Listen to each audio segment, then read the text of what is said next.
तो चलिए 10.4 में बोला है मेक योर ओन मैग्नेट, तो यहाँ पे हम अपना खुद का मैग्नेट बनाएंगे। तो there are several methods of making magnet, तो यहाँ पे बहुत सारे तरीके हैं मैग्नेट्स बनाने के। Let's learn the simplest one, सबसे सिंपल वाला हम यहाँ पे सीखेंगे। Take a rectangular piece of iron, तो आपको क्या लेना है, एक रेक्टेंगुलर पीस ऑफ आयरन लेना है। Place it on the table, उसे टेबल के ऊपर रखे। Now take a bar magnet, तो उसी के साथ ही हमें एक बार मैग्नेट लेना है, ठीक है। And place one of its in its pole near one edges of the bar of iron. Without tilting the bar magnet, move it along the length of the iron bar till you reach the other end. Now lift the magnet. Now lift the magnet and bring the pole. The same pole you started with to the same point of the iron bar from which you began. Move the magnet again along the iron bar in the same direction. In the same direction as you did before. Repeat this process about 30 to 40 minutes. Bring a pin or some iron fillings near the iron bar to check whether it has become a magnet. If not, continue this process for some. तो यहाँ पे ये जो process यहाँ पे बताया गया है, मैं आपको इस तरीके से समझाती हूँ। आपको क्या करना है कि एक आयरन बार लेना है जिसे इस तरीके से आप रखेंगे एंड यहाँ पे आपके हाथ में मैग्नेट होना चाहिए।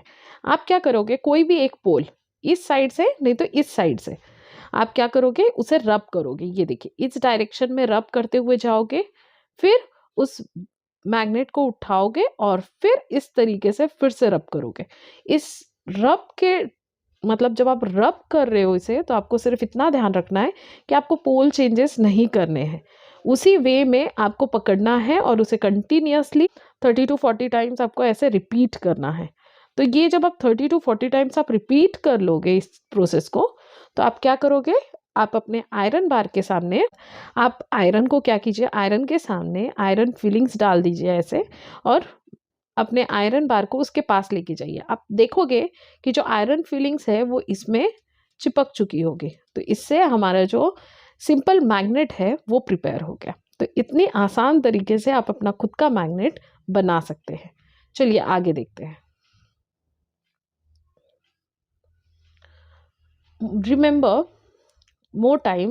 Remember that the pole of the magnet and the direction of this movement should not change. तो यहाँ पे बोला गया है जो मैग्नेट का पोल है, मतलब जिस पोल से आप इसे घुमा रहे हो, जिस पोल से आप घुमा रहे हो, मान लीजिए कि ये नॉर्थ पोल है, तो नॉर्थ पोल से अगर जब आप घुमा रहे हो तो जब यहाँ पे उठाओगे तो भी आपको नॉर्थ पोल से ही रब करना है इसे बार बार। कितने टाइम, 30 to 40 टाइम। और ये करते समय आपके जो पोल है वो चेंज नहीं होना चाहिए, इस चीज़ का आपको ध्यान देना होगा। ओके, यू कैन, और इसकी मूवमेंट और डायरेक्शन भी नहीं बदलनी चाहिए, नहीं तो आपको लगेगा कि आप एक बार ऐसे मूव करोगे और दूसरी बार ऐसे मूव करोगे, तो नो, वैसे आपको मूवमेंट नहीं करनी है। Now you can also use an iron nail. आपके पास आयरन का बार नहीं होगा तो आप नेल लेके भी कर सकते हैं। अ नीडल और अ ब्लेड भी लेके कर सकते हैं, लेकिन ब्लेड लेके मत कीजिएगा बिकॉज वो बहुत ही शार्प होती है और उससे आपके हाथ कटने के चांसेस ज़्यादा होते हैं। And convert them into a magnet, और उसे मैग्नेट में आप कन्वर्ट कर सकते हैं। तो इसके लिए मैं आपको बोलूँगी सबसे अच्छा चीज़ जो है वो है आयरन नेल, जिसे हम काटी भी कहते हैं। You now know how to make a magnet, और इससे आपको पता चलता है कि कैसे मैग्नेट बनाना है। Would you like to make your own compass, क्या आप अपना खुद का कंपास बनाना भी पसंद करोगे? तो चलिए हम आगे के एक्टिविटी में कंपास बनाते हैं। अब हमने मैग्नेट बनाना सीखा, अब हम कंपास भी बना सकते हैं। Activity 6, magnetize an iron needle using a bar magnet. तो आपको सबसे पहले क्या करना है, एक्टिविटी जो आपने 10.4 में मैग्नेट बनाना सीखा है, वैसे आपको क्या करना है, एक आयरन नीडल ले लीजिए और उसे वैसे ही मैग्नेट बना लीजिए। Now insert the magnetize needle through a small piece of cork. तो आपके घर जो कॉर्क होता है, देखिए आप जिससे टेनिस खेलते हैं, तो वो कॉर्क लेना है आपको और उसमें नीडल को लगा दीजिए। और अ फॉर्म, आप चाहे तो स्पंज भी ले सकते हैं। Let the cork float in water in a bowl और अ टब। तो बाउल या टब में आप पानी ले लीजिए और कॉर्क को फ्लोट करने दीजिए। Make sure that the needle does not touch the water. ये ध्यान रखिए कि जो वाटर है वो नीडल को टच ना कर सके। Your compass is now ready to work. अब आपका कंपास जो है वो रेडी हो चुका है वर्क करने के लिए। Make a note of the direction in which the needle point when the cork floating. तो यहाँ पे आपको बोला गया है कि आपको एक नोट बनाना है जिस डायरेक्शन में नीडल पॉइंट कर रही है। रोटेट द कॉर्क, फिर उसके बाद फ्रीली कॉर्क को रोटेट कर दीजिए with the needle fixed in it in different direction. Note the direction in which the needle point, फिर आपको ध्यान देना है कि नीडल कौन से डायरेक्शन पे पॉइंट कर रहा है। When the cork begins to float again without rotating, अगर आपका कॉर्क जो है, आपका जो कॉर्क है वो फिर से फ्लोट होने लगा विदाउट रोटेटिंग, द दस the needle always point the same direction. तो फिर आपको यहाँ पे ध्यान देना है कि क्या जो नीडल है वो सेम डायरेक्शन पे ही पॉइंट कर रही है। When the cork stop rotating, जब कॉर्क रोटेट होना बंद हो जाती है। तो आप ध्यान दोगे कि कॉर्क जो है वो मैग्नेटाइज्ड हो चुका है। तो मैग्नेट जो है वो हमेशा दो पोल को हमेशा मतलब पॉइंट करता है, एक है नॉर्थ पोल एंड दूसरा है साउथ पोल। तो यहाँ पे भी आपको वो चीज़ दिखा रहा है, देखिए नॉर्थ पोल और साउथ पोल को पॉइंट कर रहा है। फिर इसे आपको थोड़ा सा फ्रीली रोटेट करना है और फिर देखना है क्या वो उसी डायरेक्शन को दिखा रहा है क्या जो वो पहले दिखा रहा था। अगर ऐसा होता है तो समझ जाइए कि आपने एक कंपास भी बना लिया। तो ये हमारा एक्टिविटी 6 है। चलिए आगे का देखते हैं।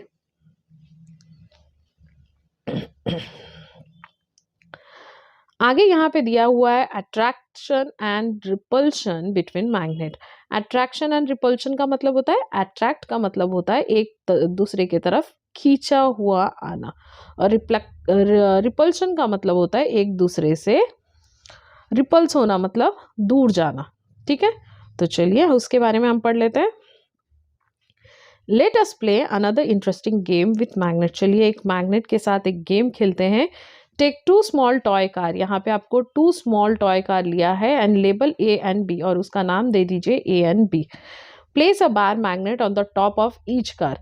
आपको क्या कहा जा रहा है कि कार के ऊपर आपको मैग्नेट का बार रखना है along its length and fix them with a rubber band, और उसे रबर बैंड के तरह के हेल्प से स्टिक कर दीजिए ताकि वो इधर उधर हिले नहीं या गिरे नहीं। ओके, चलिए नेक्स्ट पेज देखते हैं।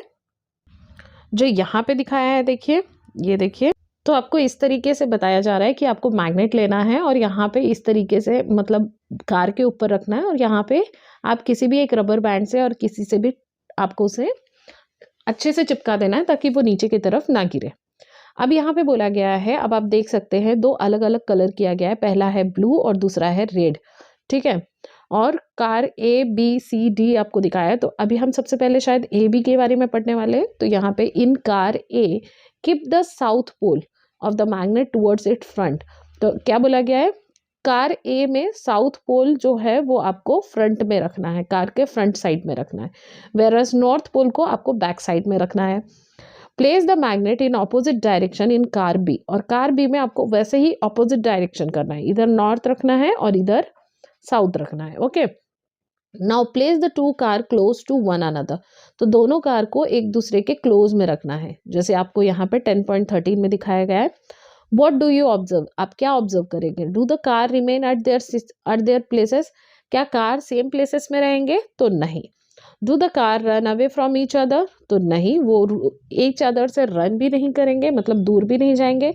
Do they move towards each other and collide, तो यस होगा।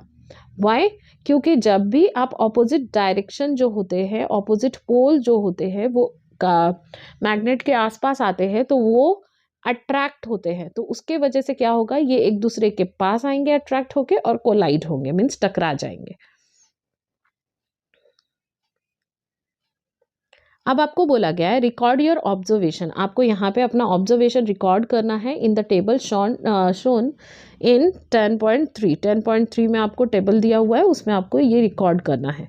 फिर बोला है now place the toy car close to each other such that rear side of a car A faces in the front side of a car B. Do they move as before? Note the direction in which the car move now. Next, place the car A behind car B and note the direction in which they move. In each case, repeat this activity by placing car with their rear side. अब आपको क्या बोला जा रहा है, side changes कर करके आपको यहाँ पे देखना है. With their rear side facing each other. Record your observation in each case. What do we find from this activity? Do the similar pole attract or repel each other? What about opposite pole? Do they attract or repel each other? This property of the magnet can also be observed by suspending the magnet and bringing one by one the poles of the another magnets near it. तो अब आपको क्या बोला जा रहा है यहाँ पे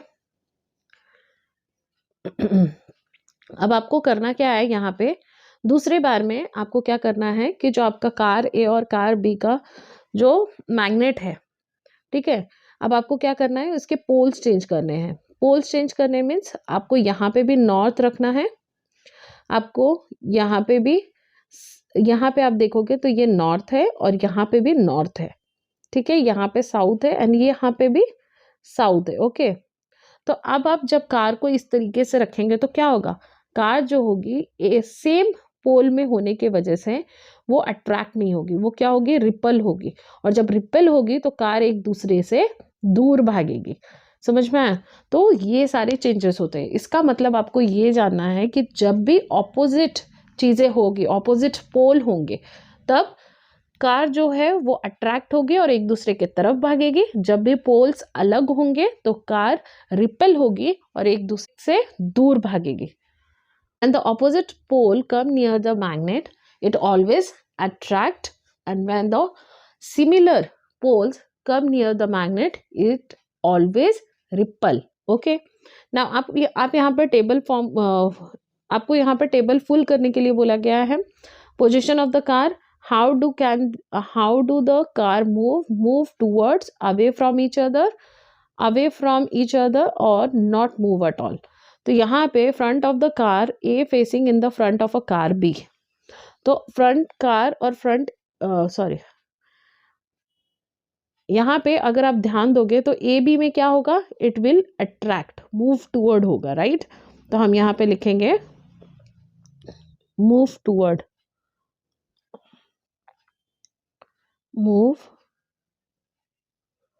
towards. Okay, rear of a car A facing the front part of a car B. तो यहाँ पे इस तरीके से हो जाएगा. rear मतलब पीछे, मतलब इसी कार को आप पीछे के साइड घुमा दिया है और ये बना दिया गया है. तो यहाँ पे आप देखोगे नॉर्थ एंड नॉर्थ पोल है, तो जब भी सेम पोल होगा तो क्या होगा, ये रिपल होगा और एक दूसरे से दूर भागेंगे. तो यहाँ पे हम क्या लिखेंगे, अवे फ्रॉम ईच अदर. ठीक है, away from each other.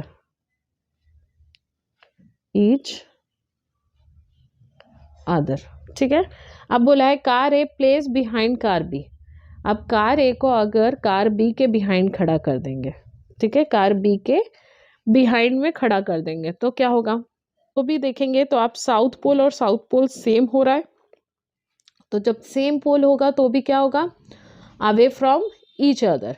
तो यहाँ पे भी वही होगा, अवे फ्रॉम ईच अदर. ठीक है, अवे फ्रॉम ईच अदर. ठीक है. rear of a car B facing rear of a car A. rear of a car A B means मतलब एक दूसरे के ऑपोजिट. लीजिए कि ये दो कार है, ठीक है, और इसका फेस में इस तरफ कर देती हूँ तो ये मैग्नेट इधर हो जाएगा और ये मैग्नेट इधर हो जाएगा, है कि नहीं. तो यहाँ पे हो जाएगा नॉर्थ पोल और यहाँ पे हो जाएगा साउथ पोल. यहाँ पे नॉर्थ पोल, यहाँ पे साउथ पोल. तो दो अलग अलग पोल बन रहे हैं. तो फिर इन दिस केस क्या होगा, in this case move towards होगा. ओके, तो यहाँ पे आएगा आंसर मूव टूवर्ड्स. ओके, चलिए आगे देखते हैं. Bujo has this question for you. Bujo के पास एक क्वेश्चन है. What will happen if the magnet is brought near a compass? क्या होगा अगर एक मैग्नेट को कंपास के सामने लाया जाए?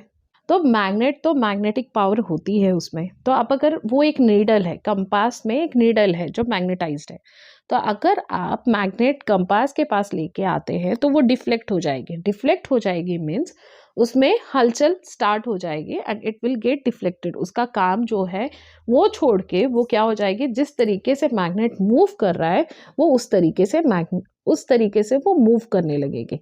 तो हम बुझो को ये बताना चाहेंगे कि अगर मैग्नेट को हम कंपास के पास लेके आएंगे इट विल गेट डिफ्लेक्टेड। तो चलिए आगे देखते हैं। यहाँ पे फ्यू कॉशंस बोले गए हैं। कॉशंस का मतलब होता है बचाव, ठीक है। Magnet lose their properties if they are heated. Magnet अपनी प्रॉपर्टी लूज कर देता है अगर उसे गर्म किया जाए या उसे हैमर्ड किया जाए। मीन्स हैमर्ड मतलब किसी भी हथौड़े से अगर उसे बार बार अगर ठोका जाए तो भी वो उसे हैमर्ड करना कहते हैं।